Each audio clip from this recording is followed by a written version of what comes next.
And you can start whenever you're ready. Okay, so recently I kind of wrote an essay on basically the way that we kind of have a privilege in the world in Western countries where our problems, even the littlest, are kind of put on a big platform. Okay. So let's say, for example, if in the case that something happened in America, for example, an attack or just a murder, anything like that, Right. it would be the first thing on every single newspaper, right? Right. But then you have the case where it's the example I used was how there's a genocide going on in China. Okay. But not a lot of people kind of know that. Right. But not a lot of people recognize that we kind of attain this privilege by living here where we kind of don't need to worry if people will hear our voices because it's already kind of put on a platform. Right. So I think beyond having privilege based on race, it's just everyone has this mutual privilege of that. Well, do you think it partially has to do with the sources of media that you would be hearing from are centered or based in North America, so your news would also be North America centric to a certain extent? I think it's not mainly the news channels we kind of focus on, it's the fact that we influence other news channels around the world. Right. So for example, if we were to broadcast something so important on all of our Western platforms, it kind of would influence, South Asian platforms and other platforms and such. Right. For example, the 2020 election, in America, everyone's talking about it all over the world, right? Right. But we didn't talk about every single country's election, you get what I mean? Well, I get that, but I think it partially has to do with the fact that the American elections actually can affect the entire world to a certain degree. That really comes down to how much you think they're actually changing stuff around. Yeah, 100%. But it actually has global implications, right? Whereas I would counter with how many foreign news channels do you think we're covering Justin Trudeau's prime minister with, right? Yeah, totally. But that's also in the West, right? In our side, but nobody cares because it doesn't affect them. 100%, but Yeah. It's also what about the elections where it's you're picking between a person that could abolish a certain country, Right. and it's when did we recognize that that's also not important? Just because, get what I'm saying? It affects I know what you're saying, but I just feel like the number it's a very subjective thing when you think about it. There's ways you can kind of defend the one side and ways that you can. Right. I'm just thinking from my understanding of how these things work, places where there's enough power for such a change to occur. Yeah. So for one country to be depending on the result of their election, they're gonna go, eliminate another country or not. 100%, because America's the but world power. Exactly. So if you name off the countries that would be able to match such firepower, it would be China and Russia and stuff like that, right? And these guys, for one, they don't really, have legitimate elections for one. Yeah. 100%. Not that the American ones are super legit, but Yeah, they're not super legit, but they're. But at the end of the day, Putin's in power, and he's gonna be in power. So Yeah. it is what it is. So what are you really covering? Hey guys, Putin seems to have, edged out a narrow victory once again. I guess it's beyond elections, right? Because we're very much focusing on the idea of elections within this conversation. Right. But it's very a broad topic that you could pick up on crises. Yeah. For example, if you think about it, when it's I'm not saying that things aren't significant. Any type of death, any type of attack is just significant. It's valid to say it's significant. Right. Right. But it's you wouldn't know. Not a lot of people would know the crisis in Congo and the crisis in Yemen because it's just the way that we've adjusted our news platforms, which is what touches people unless you have access to social media, right? Right. But then again, it's social media only goes so far because you also need politicians talking about it on each. You need that broadcast. Right. So I think it's just the way that we all carry some sort of significance, and I don't think a lot of us have recognized that privilege that we carry with us in everything that we do. Yeah. So I think that's it does come down to interest at some point too, right? Say a lot of these news sources right now, people our age aren't really sitting down behind CNN to see what's happening in the world, right? Yeah. Because usually you're scrolling your Instagram or Facebook or something, and you come across a newsworthy article or whatever, right? Yeah. And based on if you click or not, then Facebook knows to spread that more. Yeah, of course. Right. So if they spread there's definitely things that I've seen there about the Middle East and whatnot. Yeah. Like recently, it was like the Lebanon bomb that exploded, right? I don't know if you remember that. And perhaps it doesn't get as much coverage. You know, I don't know because my I guess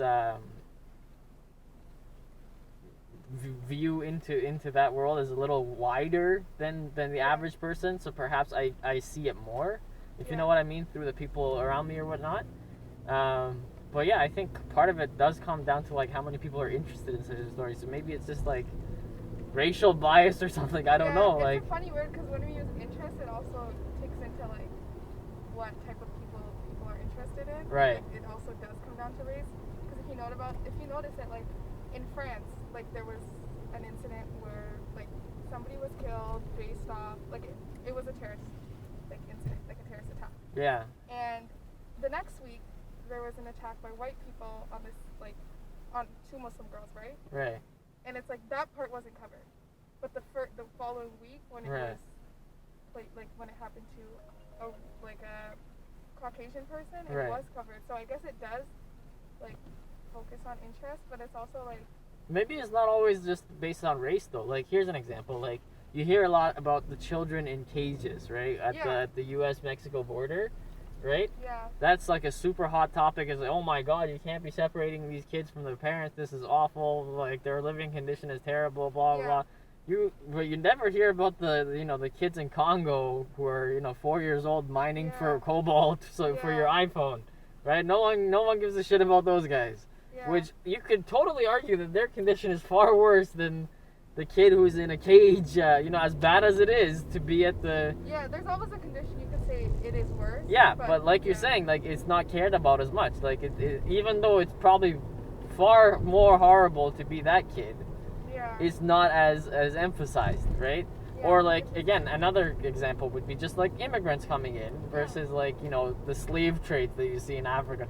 Again, one could you say are I don't know. It's hard to say, but I think you do have a point that like we don't care as much about some parts of the world for whatever reason. It's not even like to make like the statement that I'm saying is not to make people feel bad about having that privilege. It's just to recognize it.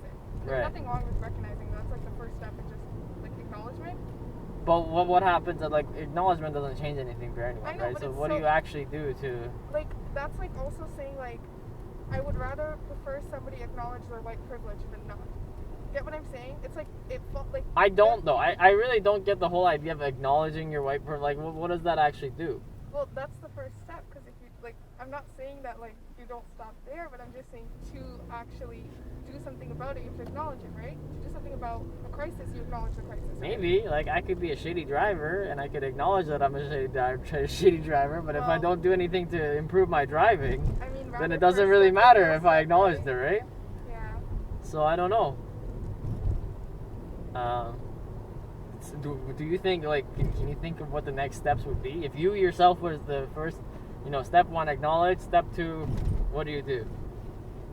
Care more? I'm not in the place where I have white privilege, so it's very difficult for me to tell. I think, I do think acknowledgement is important, coming from somebody that's not white. I would prefer a white person to acknowledge the privilege that they have. Let me just clarify that part. Okay. But I think the next step is to talk about it. Like, a lot of people just want to ignore it after that. Right. But to actually talk about it and break it down.